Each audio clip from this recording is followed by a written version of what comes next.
বিধাতার সৃষ্টি, মহান আল্লাহ সৃষ্টি বাংলাদেশ জাতীয়তাবাদী দলকে তিনি বাঁচিয়ে রেখেছেন। আগামী দিনে বাংলাদেশ পুনর্গঠনের দায়িত্ব তার উপরে যাতে বর্তায়, তার উপরে যেন বর্তায়।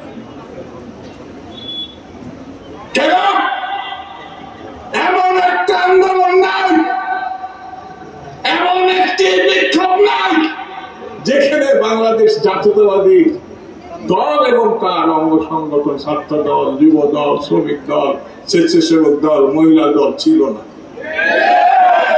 একটা মাত্র দল ৬০ লক্ষ আসামি। পৃথিবীর আর কোন দেশে কোন রাজনৈতিক দল শুধু গণতন্ত্রের জন্য এত মামলা, এত নির্যাতন, এত কষ্ট এর আগে মুখোমুখি হয়েছে আমি রাষ্ট্রবিজ্ঞানের ছাত্র হিসাবে, ইতিহাসের ছাত্র হিসাবে আমি দেখি না।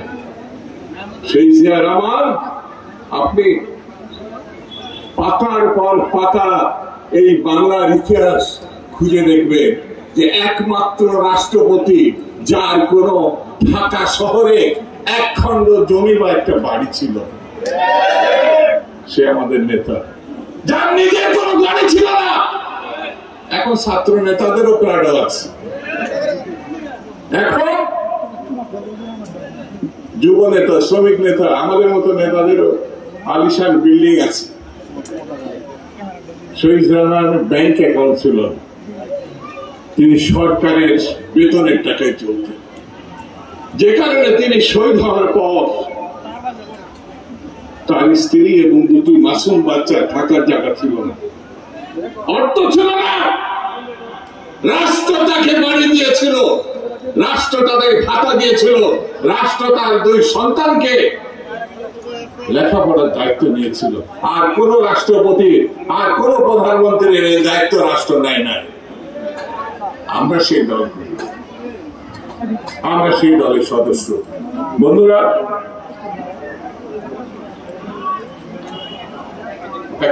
একটা নেত্রী ছিল না,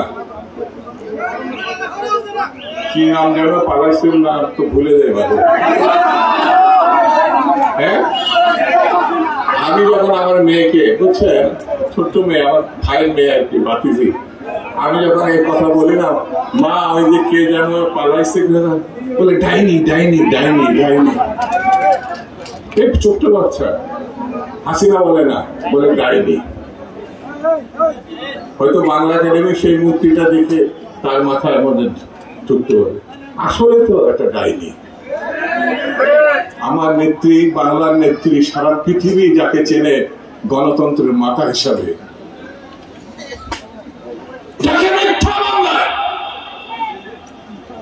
তথাকথিত বিচারে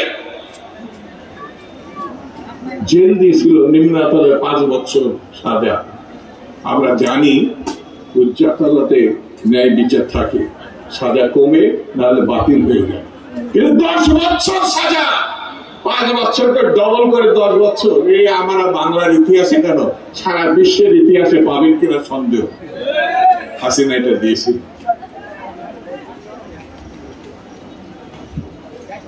খুদা কি কুদরত দেখেন। বলতো কি, বঙ্গবন্ধু কন্যা পালায় না, বলছে না, বঙ্গবন্ধু কন্যা। আরে তোর বাকি তো একটা খুনি, দুর্ভিক্ষ করে লক্ষ লক্ষ মানুষের হত্যা করে, সাপা লক্ষ্মী বাহিনী করে 40,000 বিরোধী দলের নেতা কর্মী হত্যা করেছে। এই যে এখানে একটা হত্যাকারী ছিল, একটা মাসুদপুর একটা ছেলে আমাকে এখানে দেখালো, তার হাতটা কেটে ফেলেছে, মির্জা আজম, গোলামে আজম। আজকে এখানে আমি বলে যাচ্ছি, আওয়ামী লীগ আর আসবে না এই দেশে। আওয়ামী লীগ আর মির্জা গোলাম আজম, জঙ্গি নেতা, প্রশিক্ষণ প্রাপ্ত, এটারও আর কোন খোঁজ পাবে না, কোন ভবিষ্যৎ নাই। তার যেখানে যে টাকা রাখছে, সম্পত্তি রাখছে, এটা জনগণের সম্পত্তি, এটা জনগণের অর্থ। যেখানেই থাক না কেন এই অর্থ বাংলাদেশে নিয়ে আসা হবে, তার নেত্রীর টাকা আনা হবে। তার নেত্রীর বোন কি নাম? শেখ রেহানা। তার নাকি একটা মেয়ে আবার ইয়ে হয়েছিল কি লন্ডনে, কি লজ্জা দেখে। সে বলে আমি বাংলাদেশি বলবো না, তার মানে সে লুটপাট করে নিয়ে গেছে না টাকা, সে টাকা এখন বাঁচাতে হবে। মন্ত্রী পর্যন্ত উঠছিল, হাত ধরে ব্রিটিশরা তাকে নামাই দিছে। লজ্জাহীন। তার সঙ্গে সঙ্গে বাংলাদেশ জাতি যে দেশের মধ্যে তার খালা তার মা চুরি করছে, সেও তো একটা চোর। এত বড় চোর পরিবার পৃথিবীতে আর দ্বিতীয়টা দেখছেন আপনারা? দেখছে? মুজিব চোর, মুজিবের শেষ জামানা মানে তার জীবিত অবস্থা শেখ কামাল ব্যাংক ডাকাত হিসাবে বাংলাদেশে না বিশ্বে পরিচিতি পাইছে। পাইছিল কে? এবার আর আমি বক্তৃতা করবো না, বুঝছি আসলে ক্ষুধা লাগছে, আমারও ক্ষুধা লাগছে। বন্ধুরা, পৃথিবীতে যারা গণহত্যার পার্টি তারা কখনো রাজনীতির সুযোগ পায় না, কখনো না। আওয়ামী লীগকে বিচারের আওতায় আনতে, তার নেতা নেত্রীকে বিচারের আওতায় আনতে। কথা ঠিক আছে কিনা? কথা ঠিক আছে কিনা? এই সভা থেকে, এই সম্মেলন থেকে আলাদা করতে বলার দরকার নেই, খালি এতটুকু বলে যায় আমাদের জাতীয় বীর যারা 90-এর গণঅভ্যুত্থান করছে তাদের সঙ্গে আমরা ছিলাম, তখন আমরা ছাত্র নাতিতে প্রায় শেষ করেছি।